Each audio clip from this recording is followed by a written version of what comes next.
Bienvenue à tous à Radha Kripa Rohan. Aujourd'hui, nous allons lire un verset du Srimad Bhagavatam.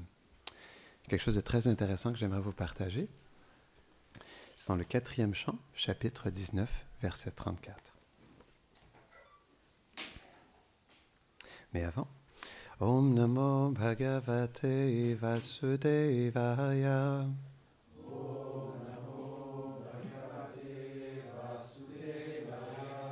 Om Namo Bhagavate Vasudevaya.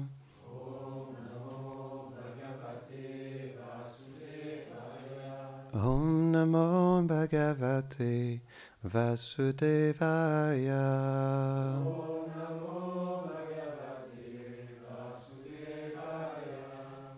Donc j'ai choisi le chapitre 19 du 4e chant, verset 34. Ouais.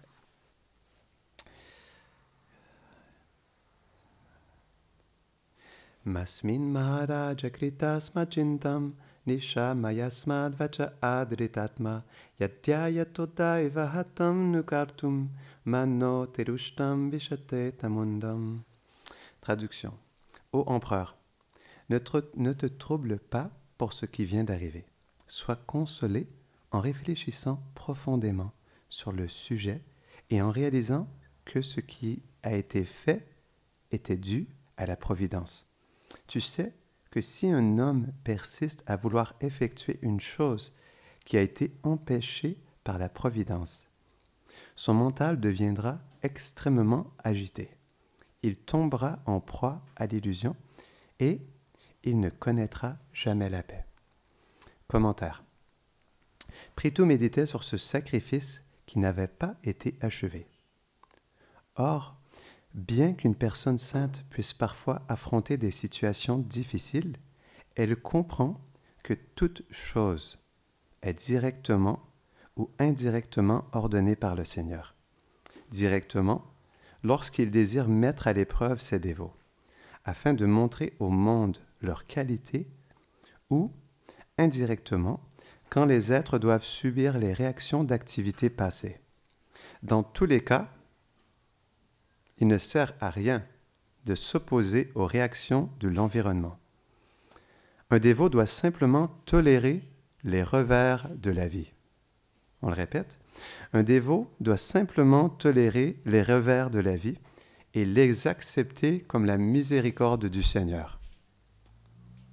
De cette manière, il peut voir le Seigneur partout et trouver la paix en toutes circonstances. Il devient libre de l'illusion qui consiste à voir autre chose que le Seigneur.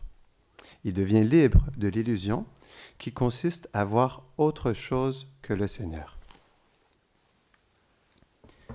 Om Gyanati Mirandasya Gyananjana Sharakaya Chakshurun Miritam Jena Tasmai Shri Gurave Namaha Shri Chaitanya Mano Bhishtam Stapitam Jena Bhutale Svayam Rupa Kadamayam Dadati Svapadantikam He Krishna Karuna Sindho Dina Bandho Jagatpate Gopesha Gopika Kanta Radha Kanta Namostute Tapta Kanchana Gaurangi Radhe Brindavaneshwari Vrishabhanu Sute Devi Pranamami Hari Priye Vanshakalpatarubhyascha Kripa Sindhubhya Vacha Patitanam Pavanebhyo Vaishnavebhyo Namo Namaha Jaya Shri Krishna Chaitanya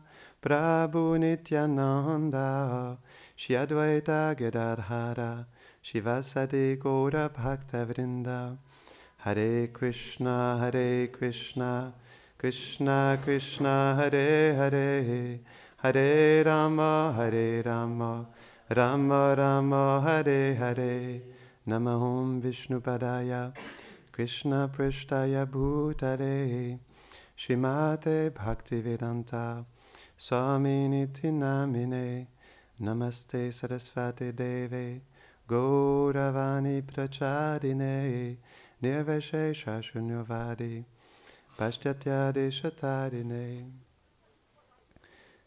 Donc c'est un très beau verset qui révèle beaucoup de choses sur non seulement la nature de ce monde, mais la nature de la miséricorde du Seigneur.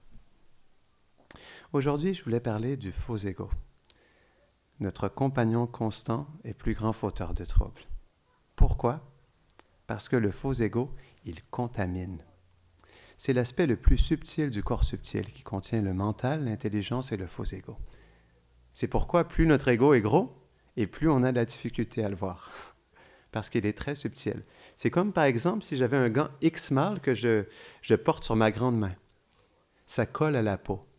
Le faux ego, ça colle sur notre conscience, ce qui fait en sorte qu'on vit, on perçoit, on pense, on désire, on sent à travers cette couche matérielle. Et notre expérience, on ne peut pas dire qu'elle est objective en réalité. Elle n'est pas objective, parce que notre expérience, elle est influencée par le faux ego. Prakrite kriyamanani gunai karmani sarvashaha ahankara vimudatma kartaham iti manyate. L'être vivant, l'âme qui est influencée par le faux ego, se croit être l'auteur des actes qui sont en réalité accomplis par les trois modes de l'énergie matérielle. Donc, c'est extrêmement important de comprendre le faux ego. Et pour qu'il puisse se dissoudre, ça commence numéro 1, uno, par le fait d'écouter sur les symptômes du faux ego. Parce que comme on a expliqué, il est tellement subtil qu'on n'arrive pas à le voir. C'est comme une voix dans notre conscience, constamment, qui nous souffle à l'oreille. Non, fais pas ci, fais ça. Non, tu devrais te défendre. Donc, pourquoi on est attaché au faux ego? C'est parce qu'il nous protège. Il défend cette fausse identité qui est tellement chère à notre cœur. Et c'est pourquoi le faux ego, c'est un problème. Il contamine parce que c'est une vibration, c'est une énergie qui s'infiltre dans notre intelligence et notre mental. Au niveau du mental, c'est qu'on pense, on désire et on sent, mais influencé par cette fausse identité. Au niveau de l'intelligence, on discrimine, mais influencé par cette fausse identité. Ce qui nous pousse à discriminer et d'avoir une perception basée sur cette fausse identité. Donc, en réalité, notre perception des choses, elle est très biaisée. C'est pourquoi on doit prendre refuge de gourou, sadhu et shastra. Ça, c'est notre autorité, pas notre mental, pas notre intelligence et pas notre faux ego. Que dire du faux ego? On doit prendre autorité de gourou, sadhu et shastra. Gourou, c'est notre maître spirituel qui est avancé dans la dévotion et qui peut percevoir ce qui est défavorable à l'intérieur de nous. Sadhu, les personnes saintes dans notre lignée qui nous ont donné la connaissance transcendantale. Et Shastra, cette connaissance qui, lorsqu'on l'applique dans notre vie, peut transformer complètement notre vie et nous éveiller à la transcendance. Donc, ces trois choses sont primordiales et on doit baser notre vie sur Guru, Sadhu et Shastra, pas sur notre mental. C'est pourquoi Krishna, il explique que le mental, il peut être notre pire ennemi. Parce que, influencé par le faux ego, il essaie de comprendre ce qui se passe. Il introspecte, mais à travers ses attachements, ses impressions et l'influence des modes de la nature, des gunas, la passion, l'ignorance et la vertu. Donc, en réalité, encore une fois, notre perception, elle est biaisée. C'est pourquoi on doit prendre refuge de Guru, Sadhu et Shastra. Donc, le faux ego, il contamine. C'est comme une énergie qui contamine nos paroles, nos pensées, nos désirs. Donc, on doit être introspectif. Mais pour pouvoir dissoudre le faux ego, on expliquait, ça commence uno, par le fait d'écouter sur ce qu'est le faux ego, comme Krishna l'explique dans la Bhagavad Gita. Dos, numéro dos, il faut avoir le désir de dissoudre notre faux ego, parce que le désir, dans les Védas, c'est expliqué que le désir, il est l'origine de toutes les causes. Donc, sans le désir, il ne se passe rien. Krishna est réciproque avec notre désir.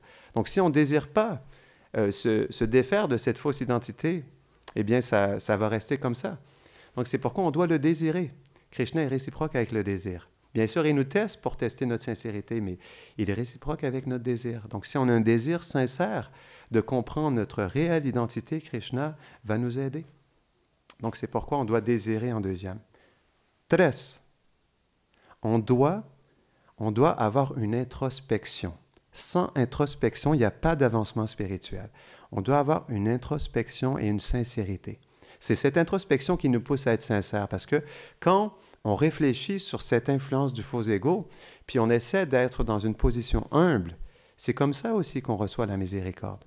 Parce que faut comprendre que pour qu'on puisse dissoudre le faux ego, ça prend beaucoup d'humilité. Mais l'humilité, c'est le cœur du Vaishnava, c'est le cœur du dévot. Et ce n'est pas une qualité ordinaire. Pour recevoir la réelle humilité, il faut recevoir la miséricorde du Seigneur. C'est pourquoi recevoir ce qu'on appelle danya. Danya, c'est la profonde humilité. Dans le je me trompe de titre de livre, dans le Brihad Bhagavatamrita, je crois que c'est Narada Muni qui parle à Gopakumar, il lui parle de la nature de la dévotion.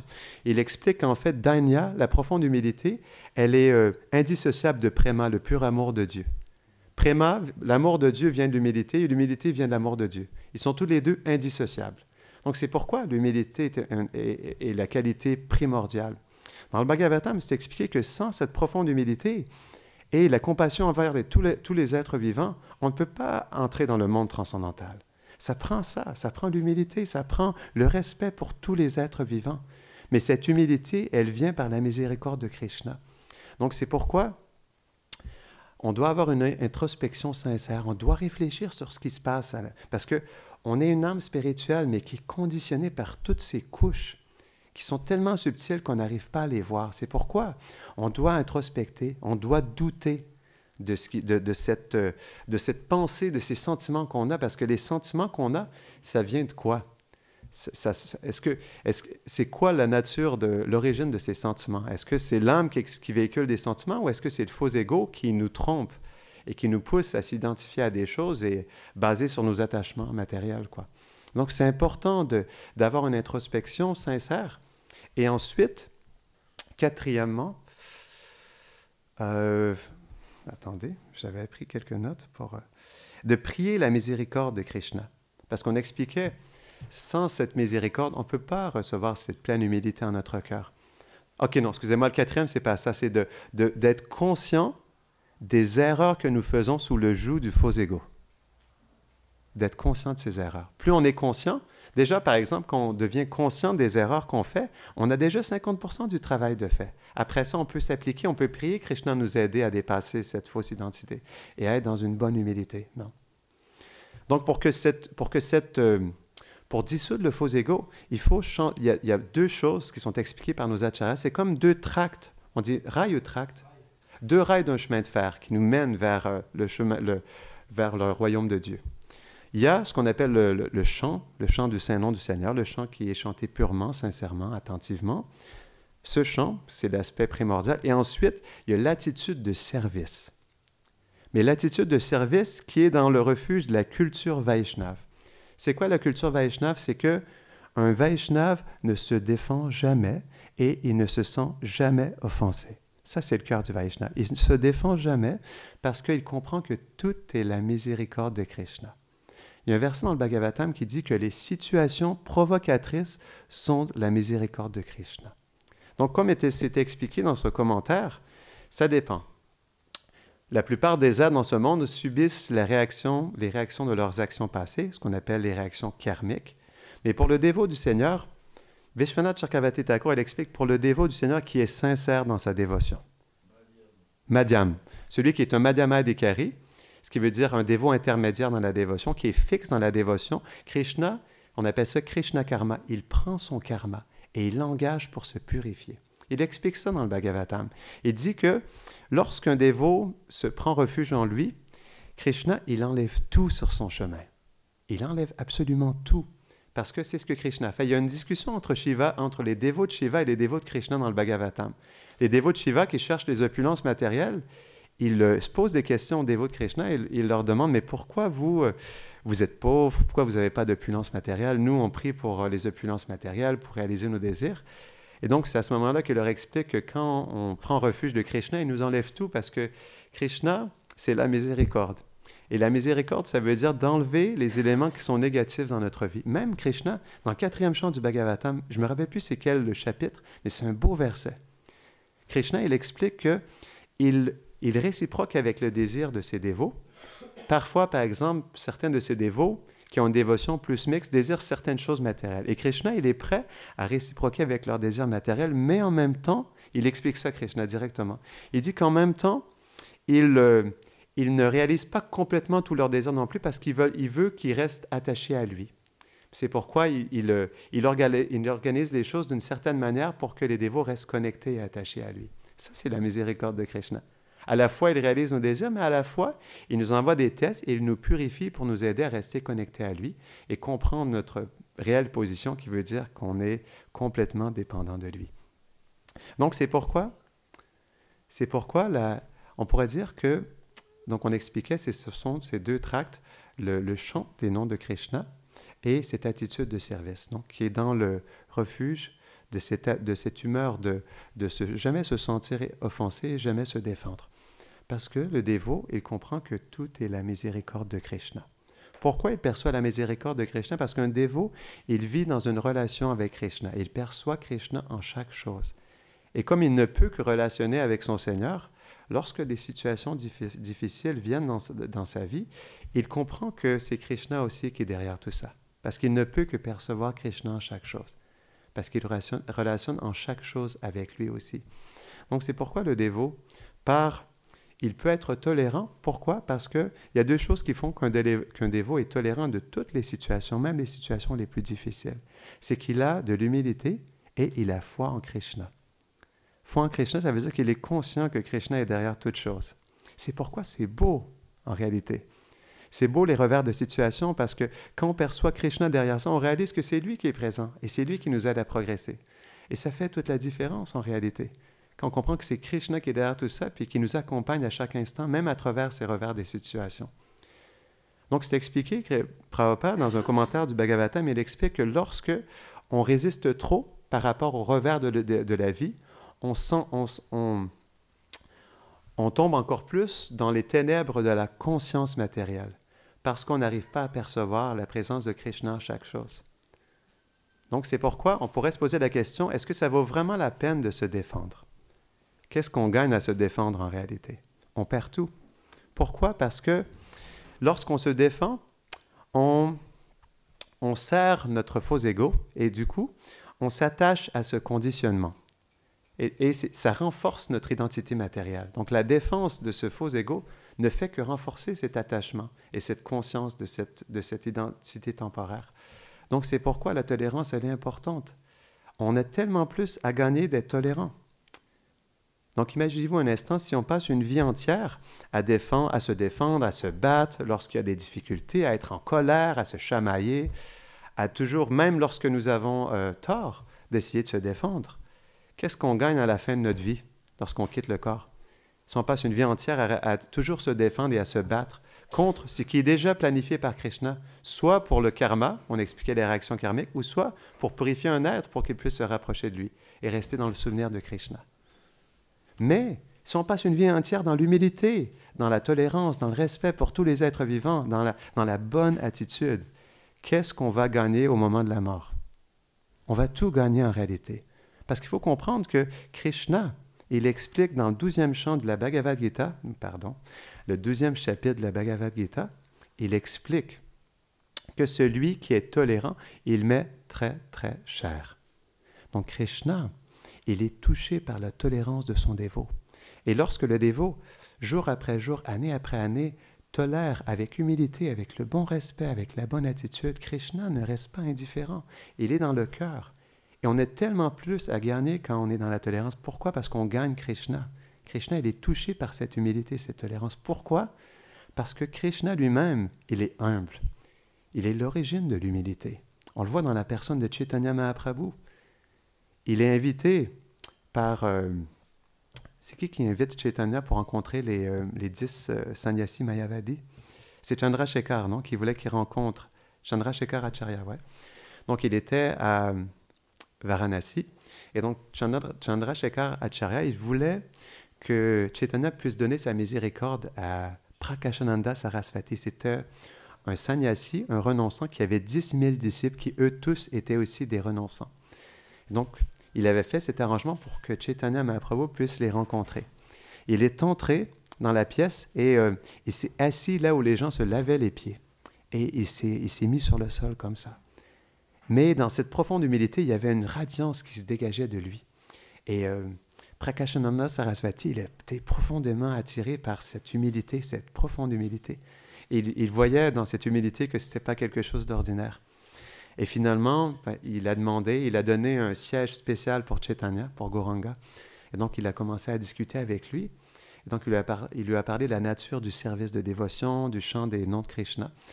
Et il a été tellement touché par l'amour, le pur amour qui émanait du cœur de Gauranga, qu'il a décidé de s'abandonner à lui ainsi que ses 10 000 disciples. Donc, ça nous montre le Seigneur lui-même, il véhicule l'humilité ultime. Je me rappelle, à un moment donné, il y avait un moine qui avait donné une classe sur Krishna. Il expliquait que Krishna, il avait 2 qualités à Vrindavan. Et quand j'ai entendu ça, ça m'a vraiment frappé. Il a dit que Krishna, à Vrindavan, il a 2 qualités qui sont très présentes. Il est très humble et il est très simple aussi. Je me suis dit, wow, Dieu, la personne suprême, dans toute son intimité, les 2 qualités qu'il exprime sont l'humilité et la simplicité. Et j'ai trouvé ça tellement beau. Donc, pour Krishna, ça, c'est quelque chose de tellement important, l'humilité. Et pour Radharani aussi, ça sera une autre discussion. Mais c'est pourquoi cette humilité, c'est vraiment le cœur de Krishna. Donc, on a tout à gagner à être humble. Mais pour ça, justement, on doit, comme on expliquait, être conscient des erreurs qu'on fait. Et ensuite, comme on réalise qu'on est impuissant, parce que comme l'âme spirituelle, elle est 1/10 la pointe d'un cheveu, elle est infiniment petite. Ce qui veut dire qu'elle est très facilement influençable. Donc, on ne peut rien faire contre cette énergie matérielle. On est impuissant. Krishna, il explique ça dans le 7e chapitre de la Gita, verset 14. Il dit que cette énergie qui est mienne, elle est insurmontable. Mais une personne qui prend refuge en moi peut très facilement la dépasser. C'est expliqué, c'est comme par exemple, là, on se baigne dans un océan d'illusions, mais lorsqu'on prend refuge en Krishna, cet océan, il se rapetisse jusqu'à être tout simplement une flaque d'eau de la grosseur du sabot d'un petit veau. Donc ça, c'est un bel exemple pour nous montrer. Donc, c'est pourquoi on doit prier Krishna pour sa miséricorde. Parce que sans sa miséricorde, on est impuissant face à cette illusion matérielle. Et pour ce faire, on doit devenir conscient. On doit méditer sur cette petitesse que nous avons. Ce n'est pas un problème d'être petit. C'est notre nature de toute façon. Mais le problème, c'est que l'âme qui est influencée par le faux ego, elle croit être quelque chose de grandiose. Parce qu'elle s'approprie, premièrement, ce corps, elle s'approprie les qualités qui viennent avec, puis elle veut être attachée à son environnement, tandis que rien ne lui appartient. Donc, c'est pourquoi, justement, c'est ce faux ego qui nous pousse à s'identifier à tout ça et à être attaché à tout ça. C'est juste le faux ego, c'est vraiment un gros problème, quoi. Donc, on doit méditer là-dessus, puis on doit, justement, comprendre à quel point ce faux ego, il nous triche à chaque instant. C'est pourquoi, justement, plus on en est conscient, puis plus on est sincère, et plus on veut être dans l'humilité. Parce qu'on expliquait, l'humilité, c'est une qualité qui est très spéciale et qui vient par la miséricorde.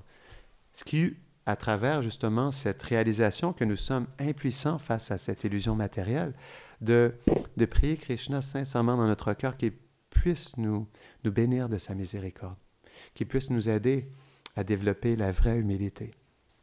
Parce que ça c'est le cadeau le plus précieux, de recevoir cette humilité qui est donnée par Krishna. Parce qu'à travers cette humilité, on peut tout tolérer, tout accepter, et on peut rester en conscience de Krishna. Parce que c'est les difficultés, justement, qui nous mettent dans l'oubli de Krishna. Quand ça va bien, il n'y a pas de problème, mais dès que ça va mal, c'est là qu'on oublie facilement. Parce que quand ça va mal, on oublie la raison pourquoi ça va mal. On souffre, justement, parce qu'on s'identifie à tout ça, mais aussi parce qu'on n'est pas dans une bonne attitude. Et naturellement, on appelle ça le retour du karma. C'est quoi le karma? C'est qu'on s'approprie les choses dans ce monde, et du coup, on reçoit des réactions parce qu'on va à l'encontre de la nature de ce monde. Donc, c'est pourquoi tout vient de cette mauvaise attitude en réalité. C'est ce qui nous fait souffrir. Donc, quand on prend refuge en Krishna, en comprenant qu'il y a un courant naturel des choses qui fait en sorte que Krishna, tout est fait par lui et pour lui, et qu'il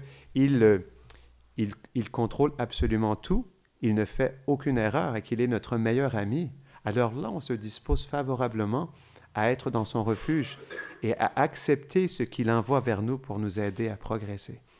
Parce que le point, c'est que le karma, que ce soit Krishna qui envoie le karma ou que ce soit aussi le karma pour tous les êtres dans ce monde, il y a une raison, c'est que ça vient pour nous purifier de quelque chose. Il y a une réaction qui vient à nous, mais c'est aussi en même temps, c'est une école, le karma. En anglais, on dit « the school of hard knuckles ». Il n'y a pas vraiment de traduction en français.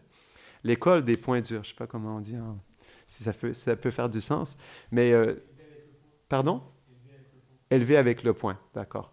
Donc, c'est ça. Le karma, il a une raison d'exister. Il est là pour nous purifier aussi. Puis, ce qui arrive, le karma, c'est que ça nous frappe toujours au même endroit. C'est comme, par exemple, là, il faut que ça arrive sur la joue droite, exactement au même endroit, mais à chaque fois. Qu'est-ce qui fait que ça revient? C'est qu'on ne prend pas notre leçon. Quand on prend notre leçon, après ça, ça s'en va. Ça s'en va ailleurs, certes, parce qu'on a beaucoup de choses à purifier à l'intérieur de nous, mais ça se déplace. Donc, c'est pourquoi on doit aussi être conscient que si les choses viennent vers nous, ce n'est pas qu'une personne telle. Il faut comprendre que ce n'est pas qu'une personne, elle est la source de notre souffrance. Ce n'est pas parce qu'un autre nous a mal parlé ou que quelqu'un a été injuste envers nous ou ci ou ça, ou qu'il y a une circonstance qui était difficile pour nous. Ce n'est pas ça en réalité. Il faut se poser la question, mais pourquoi Krishna me place dans cette situation? Qu'est-ce que je dois comprendre de ça? Qu'est-ce que je dois changer en moi? Parce que le problème du faux ego, c'est qu'on ne peut plus rien entendre et on ne peut plus rien comprendre et on ne peut plus rien voir parce qu'il nous bloque. C'est contaminant. Ça contamine et ça nous pollue et ça fait en sorte qu'on n'arrive plus à être réceptif à la vérité. Ça nous coupe de notre vérité, en réalité. Donc, c'est pourquoi c'est vraiment tordu, en réalité, le faux ego. Ça nous place dans une situation qui est malaisante parce que ça nous pousse, ça nous éloigne de notre vérité. Et ça fait en sorte qu'on n'arrive plus à se souvenir de la miséricorde de Krishna. Écoutez bien ça. À cause du faux ego, on peut détester une autre personne pour une vie entière. Même un frère, une sœur, une mère, un père, pour une vie entière. À cause du faux ego. Parce que le faux ego nous pousse à croire que nous avons raison. Parce qu'on veut se défendre. À cause du faux ego, on peut rejeter la miséricorde de Krishna. À cause du faux ego, on peut rejeter notre maître spirituel. C'est fou. Une personne peut rejeter le refuge de Krishna, on peut rejeter l'association des dévots parce qu'on veut avoir raison. C'est fou. Ça, c'est la puissance de l'énergie matérielle. Donc, c'est pourquoi on doit faire attention et on doit vraiment être sensible. On doit être à l'écoute de cette influence de cette énergie matérielle qui passe à travers le faux ego qui contamine notre mental et notre intelligence. Et ça se fait dans le refuge de Guru, Sadhu et Shastra. C'est comme ça qu'on se protège. On doit toujours douter de notre compréhension des choses parce que, à 100%, c'est sûr, elle est biaisée par le faux ego. Donc, c'est pourquoi, même quand on avance dans la dévotion, c'est intéressant. Dans le 21e chapitre du Nectar de la dévotion, Prabhupada, il explique quelque chose qui est vraiment intéressant. Il dit qu'on peut penser être dans le service de dévotion et goûter une extase dans le service de dévotion en pensant qu'on accomplit le service de dévotion, tandis que tout ce que nous faisons, c'est de nourrir notre faux ego. C'est puissant, là. Donc, dans le cœur, il y a deux plantes. Il y a la plante de la dévotion, mais il y a la plante du faux ego aussi. Puis le problème, c'est que le mauvais herbe, je ne sais pas si vous avez déjà vu dans un jardin, mais les mauvaises herbes, il y en a certaines qui sont très belles. Quand je faisais du jardinage, il y en a qui ont des belles fleurs jaunes, des fleurs mauves, et qui sont comme qui paraissent la même chose que d'autres vraies fleurs, quoi. Tandis que ce sont tout simplement des mauvaises herbes. Donc, on doit être conscient aussi qu'on doit toujours se questionner, toujours se poser des questions parce qu'on est recouvert par plusieurs couches qui nous influencent et qui nous poussent à croire certaines choses, à percevoir d'une certaine manière, puis on doit toujours douter de ça. C'est pourquoi on doit rester sous le refuge du maître spirituel, des Vaishnavas, et aussi dans l'étude de la connaissance transcendantale, parce que ça nous protège justement de ces fausses conceptions que nous avons à cause du faux ego, justement. Donc, on va terminer ici. Est-ce qu'il y avait des questions ou des réflexions avant qu'on termine? Oui. Est-ce que tu pourrais, par rapport à tout ce que tu nous as expliqué, qui est très important, je trouve, ce matin, essentiel, résumer en fait quel est le but de notre existence, quel est le but de la vie? C'est une très bonne question. Merci de la poser. Donc, notre cher invité, il nous posait cette question. Est-ce que tu pourrais nous expliquer quel est clairement le but de la vie, le but de cette existence? Bien, ça, c'est vraiment important de le comprendre parce que nos sentiments et nos pensées, elles sont gouvernées par notre désir. Donc, ce qu'on désire nous pousse dans une certaine direction. Donc, c'est pourquoi, si on désire la perfection d'existence, nos pensées et nos sentiments vont se diriger dans cette direction aussi. Donc, le but de l'existence, c'est expliqué par les acharyas, les grands sages dans notre lignée, et prema, l'amour de Dieu. Mais cet amour de Dieu, il se vit dans une relation avec le Seigneur, une relation d'amour avec le Seigneur qui se vit dans son royaume, dans son monde transcendantal. Donc, le but de l'existence, c'est de pouvoir être intégré dans ce monde transcendantal et de pouvoir partager une relation personnelle avec le Seigneur, une relation d'amour. Parce que la nature de la vie, c'est l'amour. Krishna, il est amour et on cherche tous à aimer et à être aimé. Ce qui est intéressant dans ça, c'est que même les gens qui veulent faire du mal, dû à justement un mauvais conditionnement, à un faux ego qui est, on pourrait dire, trop négatif, ils cherchent à aimer, à être aimé, mais à travers la violence. Il y en a qui cherchent à aimer, à être aimé à travers la violence. On cherche tous le bonheur, parce que c'est notre nature, on est ananda. On est de la même nature que Krishna. On est fait d'amour, on est fait de félicité, on est fait pour vivre dans l'amour. Donc c'est pourquoi on cherche ça naturellement, mais ce qui arrive, c'est qu'on le cherche à travers les choses temporaires de ce monde, à travers les relations de ce monde. Mais il faut comprendre que cet amour, il ne peut se vivre et se trouver que dans le refuge de Krishna, parce qu'il est la source de l'amour. Et cet amour, il est, on pourrait dire, incommensurable, il est infini. Et il est toujours frais, toujours nouveau, toujours en expansion. Ça, c'est la nature du monde transcendantal. Ça veut dire que c'est toujours frais, toujours en expansion, toujours nouveau et toujours plus grand, et ça à chaque instant. Donc c'est ce pourquoi nous sommes faits. Krishna, il explique ça dans la Bhagavad Gita. Il dit que nous sommes faits pour retourner vers lui.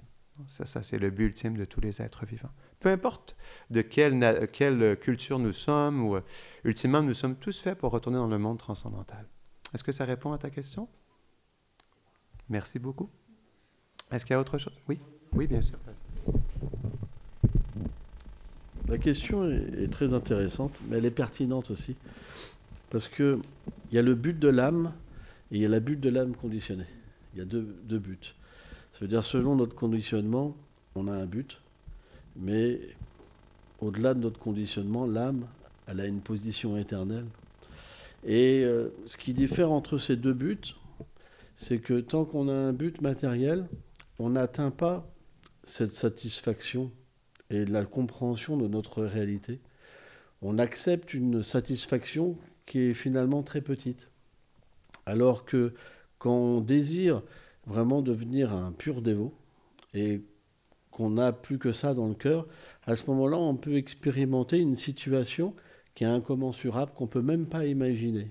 Même si tous les êtres devaient imaginer cette situation, on ne pourrait pas. Pourquoi? Parce que l'amour de Krishna, ça veut dire qu'on reçoit l'amour de Dieu, que le Seigneur a pour nous. Donc c'est infini. Donc on devient mis en pouvoir avec une forme particulière pour recevoir cet amour. Donc c'est quelque chose qu'on ne peut pas comprendre. C'est pour ça que tant qu'on est conditionné, tout est trop petit. Donc nos buts sont trop petits. Et on souffre à cause de ça. Moi, je sais, par exemple, que toute ma vie, ça a été une grande souffrance. Et pourquoi? Parce que tout était trop petit. Mais le jour où l'expérience de Krishna vient dans notre vie, on comprend pourquoi on souffrait. C'est pas possible sans ça. Parce qu'on est fait pour quelque chose d'incommensurable. C'est pour ça que c'est difficile à accepter, c'est difficile à comprendre. Parce que, comme tu disais, le faux ego, ça nous fait croire qu'on peut avoir quelque chose par le faux. Mais ce n'est pas possible. C'est pourquoi l'ego, c'est la véritable forme de l'âme. En fait, l'âme, elle a une forme, comme Krishna a une forme. Et donc, quand ce désir est en harmonie avec cette forme, alors à ce moment-là, on obtient en fait le prema. Mais sans ça, ce n'est pas possible. C'est pourquoi, même à un niveau immature, un dévot, graduellement, son désir augmente. Comme Krishna dit, etam prapadante, en proportion qu'une personne a ce désir, en proportion est réciproque. Donc ce désir, ça doit venir de nous, et en même temps, c'est pas possible de l'expérimenter. Donc Krishna doit nous aider, comme tu dis, à mettre des entraves. Alors c'est expliqué que même pour son dévot, Krishna met des entraves exprès pour qu'il prenne refuge en lui. Donc c'est à lui de faire tout ce travail pour qu'un dévot désire. Par nous-mêmes, ce n'est pas possible sans ça. Parce que cette fausse condition ne nous permet pas de désirer. Donc, en fait, la réponse que tu donnes, elle est évidente, mais pour quelqu'un qui a un autre désir, ça ne va pas le satisfaire. C'est comme ça. C'est pourquoi il faut beaucoup d'activités pieuses pour pouvoir accepter cette vérité. C'est pas possible sans ça. Voilà. Parce qu'il y a une réalité éternelle en l'être. Par exemple, on dit Krishna, mais on n'est pas des fanatiques. Voilà. C'est juste parce que, en fait, quand on parle de Krishna, on est sur cette plateforme éternelle. Et un des noms du Seigneur, c'est Krishna. Mais voilà, c'est pas du fanatisme. Le fanatisme, c'est quand on accepte Dieu avec une fausse conception. La religion est une fausse conception, parce qu'on a des désirs liés au faux ego. Donc on accepte Dieu parce que cette conception que Dieu va donner, ça c'est en rapport avec mon faux ego, je l'accepte. Mais là, quand on parle du Prema Dharma, de la religion de l'amour, c'est complètement différent. C'est l'âme qui réintègre sa position. Ça n'a rien à voir. Donc c'est des plans qui sont complètement différents. C'est pour ça que Krishna, dans la Bhagavad Gita, il dit quand il vient dans ce monde, les êtres le rejettent. C'est incroyable, pourtant. C'est pour ça qu'il dit, je reste caché par ma yoga maya, par mon énergie. Ils ne peuvent pas me voir. Et pourtant, il descend pour aider les êtres. Donc c'est quelque chose qui est difficile à comprendre, c'est que le Seigneur, il n'interfère pas dans le libre arbitre. Ça doit venir de nous. Dès que notre prière est sincère, c'est parti. Mais ça veut dire quoi? Comme tu disais, ça veut dire qu'il va tout enlever. Et c'est pas facile. Parce qu'au début, quand on se fait reprendre, par exemple, dans le service de dévotion, on a du faux ego. On pense qu'on est maltraité, on pense qu'on ne nous aime pas. Mais en fait, c'est complètement faux. Krishna est en train d'enlever toutes nos impuretés, mais on n'en est pas content. C'est qu'à un certain niveau, quand l'expérience de Krishna est là, qu'on accepte. Parce qu'on comprend que c'est évident qu'on a besoin de passer par là. Parce qu'on a une expérience de notre réalité. Et quand on a une expérience de notre réalité et qu'on revient sur une expérience fausse, on a le souvenir de notre réalité. Quand Krishna nous teste, l'expérience nous ramène à cette compréhension. Ça, c'est pas possible. Tant qu'il n'y a pas eu d'expérience, on souffre. Il faut la vraie expérience. Quand on a une vraie expérience, on ne peut plus souffrir. Parce qu'on comprend que c'est Krishna.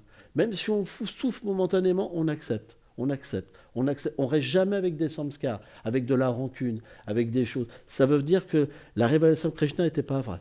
Un pur dévot, il ne peut pas accepter ça. C'est pas possible.